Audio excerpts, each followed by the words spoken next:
5월 25일 새벽 기도에 참여하신 여러분들 주님의 이름으로 환영하고 축복합니다.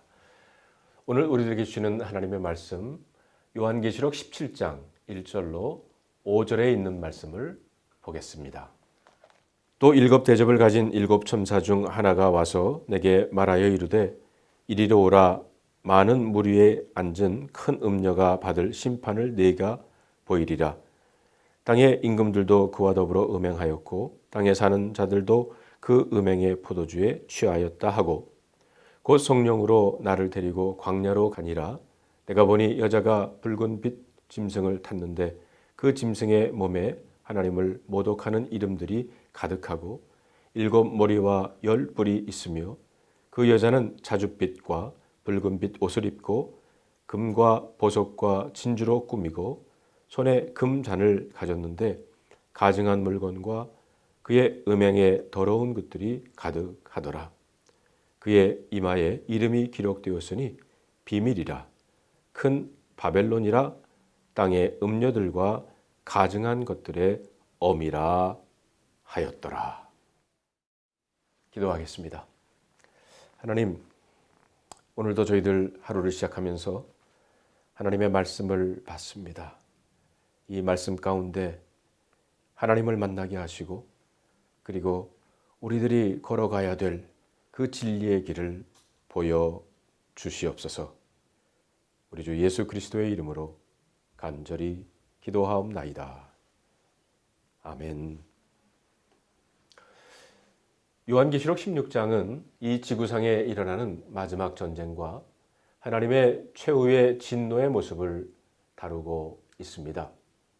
그리고 17장은 그 하나님의 마지막 진노를 통해서 멸망하게 될 이 지구상의 왕국을 묘사하고 있고요.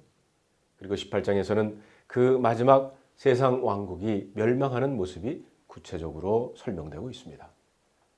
19장에는 예수님의 재림에 대한 이야기를 기록하고 있죠. 오늘 본문 17장에서 세상 권세 뒤에 있는 그 악의 정체를 말하고 있습니다. 큰 음녀와 음녀의 배후의 세력인 짐승이 나옵니다. 이 짐승은 13장에 소개되었던 적그리스도를 말합니다. 이 두 악한 주인공을 염두에 두고 여러분 오늘 본문을 함께 보기를 원합니다. 1절에 보면 또 일곱 대접을 가진 일곱 천사 중 하나가 와서 내게 말하여 이르되 이리로 오라. 많은 물 위에 앉은 큰 음녀가 받을 심판을 내게 보이리라 그랬습니다. 여기 많은 큰 물이라고 그랬죠. 다시 말하면 열방의 많은 백성들을 말하는 겁니다. 하나님을 대적하는 음료로 표현된 거짓된 종교와 사상이 온 세상에 영향을 미치고 있다는 것이죠. 그리고 그것을 큰 음료라고 그랬어요. 그 세력이 크다는 겁니다. 오늘 본문의 메시지는 그러나 그 적그리스도의 세력이 커도 심판을 받을 존재라는 것이죠. 그렇기 때문에 그 음료의 실체에 대해서 우리는 알아야 합니다. 그 음료는 18절에 보면 이렇게 소개하고 있습니다. 또 내가 본 그 여자는 땅의 왕들을 다스리는 큰 성이라고 그랬습니다. 음료는 땅의 왕들을 다스리는 세력을 말합니다. 음료는 땅을 다스리는 큰 세력인데 이것은 거짓된 종교 그리고 거기에서 기초된 사상들입니다. 마지막 때에 거짓된 종교들이 많아질 겁니다. 변질된 기독교들, 미신과 신흥 종교들이 많아질 겁니다. 특별히 우리가 정신 차리고 보아야 할 것은 모든 종교가 하나가 되어야 한다라고 말하는 종교 다원주의자들입니다. 이들이 가장 싫어하는 것이 예수만이 오로지 구원의 길이다라는 것을 배척합니다. 그리고 그들은 기독교가 배타적이라고 말합니다. 다른 종교를 통해서도 구원을 이룰 수 있다? 표현의 방법은 다르지 믿는 길은 다 같다 라고 얘기들을 합니다. 이것이 바로 뉴에이지 운동과도 같은 겁니다. 이런 거짓된 사상, 잘못된 것이 우리들을 유혹할 거라는 거예요. 4절에 보면 그 여자는 자줏빛과 붉은빛 옷을 입고 금과 보석과 진주로 꾸미고 손에 금잔을 가졌는데 가증한 물건과 그의 음행에 더러운 것들이 가득했다고 그랬습니다. 여기 나오는 자줏빛과 붉은빛 옷은 그 당시 로마의 권력자들과 부자들만이 입는 옷이었습니다. 이렇게 음녀에게는 돈, 권력, 인기, 화려함이 있고 그리고 이 힘이 매력적이라는 거예요. 이 힘을 거절할 사람들이 별로 없습니다. 그런데 그 화려함 안에 가증한 물건, 더러운 음행의 더러운 것들이 가득하다고 그랬어요. 음녀의 정체는 화려함 뒤에 우상 숭배와 성적인 타락이 있다는 겁니다. 이런 것들이 교회를 유혹하고 타락시킵니다. 무서운 핍박만이 성도를 무너뜨리는 게 아니라 바로 이런 음녀의 유혹 같은 것이 성도들을 넘어뜨린다는 거예요. 5절에 보면 그의 이마에 이름이 기록되었으니 비밀이라 큰 바벨론이라 땅의 음녀들과 가증한 것들의 어미라 하였더라.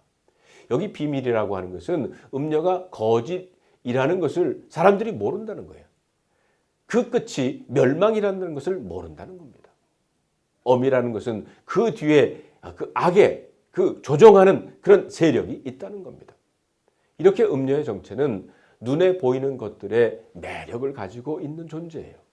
그리고 음녀의 무기는 세상 사람들로 하여금 눈에 보이는 것이 전부인 것처럼 세상 것에 목숨을 걸고 살도록 만들어 버린다는 겁니다. 음녀는 이것을 목숨을 걸고 추구하도록 합니다. 이것을 가지는 것이 성공이라고 유혹을 해요. 이것을 가지고 기독교인들을 유혹하고 복음을 변질시킵니다. 예수를 잘 믿어서 너도 이것 한번 가져봐. 이것을 가져야 복받은 사람이야. 예수님이 이것을 갖다 주는 도구로 전락하고 만 거예요. 성도 여러분, 이런 유혹에서 우리가 깨어나야 합니다. 사탄은 정체를 감추기 위해서 자신을 화려하게 장식을 해요. 그러나 그 화려한 겉모습 뒤에는 온갖 더러운 것들이 가득하다는 겁니다. 겉모습은 그럴듯하게 속일 수 있습니다. 하지만 본질은 감출 수가 없어요. 우리는 세상 너머에 있는 더럽고 추한 본질과 그 악을 볼 수 있는 영적인 눈을 가져야 합니다. 그 음녀의 정체를 본 요한은 심히 놀랐어요. 놀라는 요한에게 천사는 8절에 보니까 내가 본 짐승은 전에 있었다가 지금은 없으나 장차 무적행으로부터 올라와 멸망으로 돌아갈 자라 라는 비밀을 가르쳐 줍니다. 사탄은 시간과 공간을 초월하는 영적인 존재죠. 자신의 모습을 숨기기도 하고 나타내기도 합니다. 그러나 천사는 정확하게 그 사탄의 움직임을 꿰뚫어 보고 있다는 거예요. 그러나 생명책에 기록되지 못한 자들은 그 짐승을 보고 놀라워합니다. 두려워해요. 하지만 성도들은 속지 말아야 합니다. 사탄은 운명이 이미 정해졌어요. 그들은 반드시 패할 거라는 겁니다. 14절에 보면 그들이 어린 양과 더불어 싸우려니와 어린 양은 만주의 주 만왕의 왕이시므로 그들을 이기실 터이요 또 그와 함께 있는 자를 곧 부르심을 받고 택하심을 받은 진실한 자들도 이기려다 했습니다. 이제 그들이 어린 양을 대적해 싸워야 한다는 거예요. 무시무시한 짐승이 어린 양과 더불어 싸우는 장면을 한번 상상해 보시길 바랍니다. 어린 양이 무슨 힘과 능력이 있나요? 그러나 이 어린 양은 평범한 양이 아닙니다. 14절에 만주의 주 만왕의 왕이라고 그랬어요. 그래서 대적을 능히 이길 수 있다는 겁니다. 진정한 힘과 능력은 진리 안에 있습니다. 어린 양 예수님은 진리이십니다. 따라서 누구도 그리스도를 대적해 이길 수 없다는 거예요. 성도 여러분, 타락한 문화는 그 음녀의 모습으로 우리에게 다가옵니다. 이 시대의 풍조는 거짓된 진리로 우리를 속이려고 합니다. 그러나 속지 마시기를 바랍니다. 작고 연약해 보이지만 참된 진리의 본체이신 어린 양 예수 그리스도만 신뢰하는 여러분들이 되시기를 주님의 이름으로 축원합니다. 기도하겠습니다. 오늘도 말씀으로 어린 양 예수 그리스도의 진리의 모습을 보여주신 것 감사를 드립니다. 계속해서 우리를 속이려고 하는 그 음녀의 정체를 바로 볼 수 있게 해주시고 그리고 오로지 주님을 바라보면서 성령님과 더불어 싸워 승리하는 오늘 하루가 될 수 있도록 성령님 인도하여 주시옵소서. 우리 주 예수 그리스도의 이름으로 간절히 기도하옵나이다. 아멘.